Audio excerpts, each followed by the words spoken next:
शुभी अपनी बड़ी बहन सिमरन के साथ एक अनाथालय में रहती थी। उनका इस दुनिया में और कोई भी नहीं था, क्योंकि उनकी मम्मी की बचपन में ही मौत हो गई थी और उनके पिता ने उन दोनों को उस अनाथालय के बाहर छोड़ दिया था। तब से वो दोनों वहीं पर रहते थे। एक दिन शुभी अपनी बड़ी बहन और अनाथालय के बाकी बच्चों के साथ खेल रही थी कि तभी अचानक से सिमरन बेहोश होकर जमीन पर गिर जाती है। अरे दीदी, क्या हो गया आपको? दीदी दीदी उठिए। कुछ बच्चे दौड़कर जाते हैं और अनाथालय का ध्यान रखने वाली मीना को बुलाते हैं। मीना कई सालों से अनाथालय में बच्चों का ख्याल रख रही थी। उसके साथ अनाथालय का ध्यान रखने के लिए और भी 2-3 औरतें थीं। अरे क्या हो गया बच्चों? सिमरन बेहोश कैसे हो गई? शुभी शुभी, क्या हुआ इसे? मीना आंटी देखिए ना, अचानक से दीदी खेलते खेलते अपने आप ही बेहोश हो गई। एक काम करते हैं, मैं इसे बगल वाले अस्पताल ले जाती हूँ और शुभी तुम भी मेरे साथ चलो। इसे होश आएगा तो तुम्हारा वहां पर रहना जरूरी है। शुभी और मीना सिमरन को अस्पताल ले जाते हैं। वहां पहुंचने पर डॉक्टर शुभी को एडमिट कर लेते हैं और कुछ टेस्ट करते हैं। थोड़ी देर बाद डॉक्टर बाहर आते हैं और मीना से कहते हैं, देखिए, वो लड़की बहुत ज्यादा बीमार है। हमें नहीं लगता वो ज्यादा दिन तक बच पाएगी। ये सुनकर शुभी को बहुत बड़ा धक्का लगता है और वो जोर जोर से रोने लगती है। अब क्या होगा मीना आंटी? दीदी कैसे ठीक होगी? उनके अलावा मेरा कोई भी नहीं था। अब अगर वो भी नहीं रही तो मैं क्या करूंगी? नहीं शुभी, तुम चिंता मत करो, वो जल्दी ठीक हो जाएगी, उसे कुछ भी नहीं हो। मीना शुभी को समझा बुझाकर अनाथालय वापस ले जाती है। ऐसे ही कुछ दिन बीत जाते हैं और सिमरन तब से हॉस्पिटल में ही एडमिट थी। मीना भी ज्यादातर टाइम हॉस्पिटल में ही रहती थी, मगर शुभी अपनी बहन से मिलने हॉस्पिटल कम ही जा पाया करती थी। एक दिन शुभी अनाथालय में अकेले एक कोने में बैठकर रो रही थी कि तभी उसका दोस्त अमित वहां जाता है। अरे क्या हुआ शुभी, तुम फिर से रो रही हो? सिमरन दीदी की वजह से ना, पर मैं एक ऐसी खबर लेकर आया हूँ कि तुम झट से रोना बंद कर दोगी। मैंने उस जादुई पानी के झरने का पता लगा लिया है, जो कि पास वाले जंगल में है। क्या? वही झरना जिसके बारे में हमें सिमरन दीदी ने बताया था? उन्होंने उसके बारे में किसी किताब में पढ़ा था, मगर मुझे नहीं लगता वो सच है। अरे नहीं शुभी, यकीन करो, वो बात बिल्कुल सच है। मैंने खुद उस झरने का पता ढूंढ निकाला है। जब सिमरन दीदी बीमार हुई थी, तभी से मैं उस झरने को ढूंढ रहा था, क्योंकि सिमरन दीदी ने ही हमें बताया था कि उस झरने में एक परी रहती है और वो जादुई झरना है और उसका पानी पीकर किसी भी बीमारी का इलाज हो सकता है।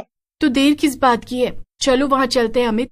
मुझे नहीं पता कि उस झरने के पानी की बात में कितनी सच्चाई है, मगर फिर भी मैं उसका पानी दीदी को लाकर पिलाऊंगी, क्योंकि अब यही हमारी आखिरी उम्मीद है। और क्या पता वो पानी पीकर दीदी सच में ठीक हो जाए। हाँ, पर दिक्कत तो ये है कि हम वहाँ जाने के लिए अनाथालय से कैसे निकलेंगे? हमारा ऐसे बाहर जाना तो मना है ना। अगर मीना आंटी को पता चल गया तो हमें बहुत डांट पड़ेगी। तुम इसकी चिंता मत करो अमित, मेरे पास एक प्लान है। कल स्कूल के समय पर हम वहां जाएंगे। वैसे भी इस वक्त मीना आंटी अक्सर हॉस्पिटल आने जाने में ही व्यस्त रहती हैं, वो हम पर ज्यादा ध्यान नहीं देंगी। तो ठीक है फिर शुभी, कल सुबह तुम स्कूल के समय पर एकदम तैयार रहना, हम तभी उस जंगल में जाएंगे। अमित इतना कहकर वहां से चला जाता है और शुभी भी अपने काम करने लगती है। अगले दिन सुबह सुबह जब सभी बच्चे तैयार होकर स्कूल जाने के लिए निकलते हैं, अमित और शुभी चुपके से जंगल की तरफ जाने लगते हैं। कोई भी उन दोनों पर ध्यान नहीं देता। काफी दूर तक चलने के बाद दोनों को कहीं से पानी बहने की तेज आवाज सुनाई देती है। शुभी, मुझे लगता है कि हम अब उस जादुई पानी के झरने के बहुत करीब ही हैं। हाँ अमित, चलो जल्दी से उस तरफ चलते हैं जहाँ से ये पानी बहने की आवाज सुनाई दे रही है। शुभी और अमित बहते हुए पानी की आवाज का पीछा करते हैं। वाह, ये तो कमाल हो गया अमित, आखिरकार हमने ये झरना ढूंढ ही निकाला। अमित और शुभी एक बोतल लेकर झरने में से पानी भरने के लिए आगे बढ़ते हैं, लेकिन तभी उन्हें एक डरावनी आवाज सुनाई देती है। उनके ठीक सामने एक डरावनी सी चुड़ैल खड़ी थी, जो उन्हें घूर घूर कर देख रही थी। चुड़ैल उन दोनों से बोलती है, रुक जाओ तुम दोनों, तुम्हारी हिम्मत कैसे हुई मेरे झरने का पानी? चुड़ैल की बात सुनकर अमित डरते हुए कहता है, तुम्हारा झरना? लेकिन हमने सुना है कि ये किसी परी का झरना है। अमित की बात सुनकर चुड़ैल को बहुत गुस्सा आ जाता है और वो कहती है, मैंने तुझसे एक बार कहा ना कि ये मेरा झरना है, अब भाग यहाँ से वरना तुम दोनों को इसी झरने में डुबोकर मार डालूंगी। अमित और शुभी चुड़ैल की बात सुनकर डर गए और वहां से भागकर कुछ दूर जाकर छिप गए। ये सब क्या है अमित? यहाँ तो चुड़ैल है, अब हम लोग क्या करेंगे? इस झरने का पानी कैसे लेंगे? अगर एक चुड़ैल इस झरने की रखवाली कर रही है तो एक बात तो पक्की है शुभी कि ये झरना सच में जादुई झरना है और मुझे पूरा यकीन है कि कोई ना कोई परी भी जरूर होगी। तो क्यों ना पहले हम उस परी को ढूंढें और फिर उसी से मदद मांगे। हाँ, ये तुमने बिल्कुल ठीक कहा अमित, हमें ऐसा ही करना चाहिए। चलो हम चुपचाप चलते हैं और झरने के आसपास ही उस परी को ढूंढने की कोशिश करते हैं। अमित और शुभी जब वापस झरने पर जाते हैं तो देखते हैं कि चुड़ैल झरने से थोड़ा पानी भरकर कहीं ले जा रही थी। अमित और शुभी चुपचाप उसका पीछा करने लगते हैं। थोड़ी देर बाद वो दोनों देखते हैं कि चुड़ैल एक गुफा के अंदर चली गई। शुभी और अमित भी उसके पीछे पीछे गुफा में चले जाते हैं। अंदर का नजारा देखकर दोनों हैरान रह जाते हैं। चुड़ैल ने एक परी को पिंजरे में कैद कर रखा था। ये जादुई झरने का पानी सिर्फ मेरा है, इसे पीकर मैं और भी ताकतवर और खूबसूरत हो जाऊंगी। मैं किसी को भी इसे ले जाने नहीं दूंगी। हमें उस परी को बचाना ही होगा अमित, तभी हम झरने से दीदी के लिए पानी ले जा पाएंगे। मेरे पास एक तरीका है अमित, जिससे कि हम परी को पिंजरे से बाहर निकाल सकते हैं। अमित, तुम यहाँ से बाहर जाओ और झरने से पानी निकालने की कोशिश करो। तुम्हें ऐसा करता देखकर वो चुड़ैल तुम्हारे पीछे जरूर आएगी। जब वो यहाँ से बाहर चली जाएगी तब मैं जाकर परी को खोल दूंगी, फिर हम दोनों आकर तुम्हें बचा लेंगे। अरे ये तो बड़ा ही खतरनाक आइडिया है शुभी, लेकिन अब हम और कर भी क्या सकते हैं। ठीक है, मैं जा रहा हूँ, लेकिन जरा समय पे आ जाना शुभी, कहीं वो चुड़ैल मुझे कच्चा ना चबा ले। हाँ, डरो मत और जाओ, मुझ पर भरोसा रखो।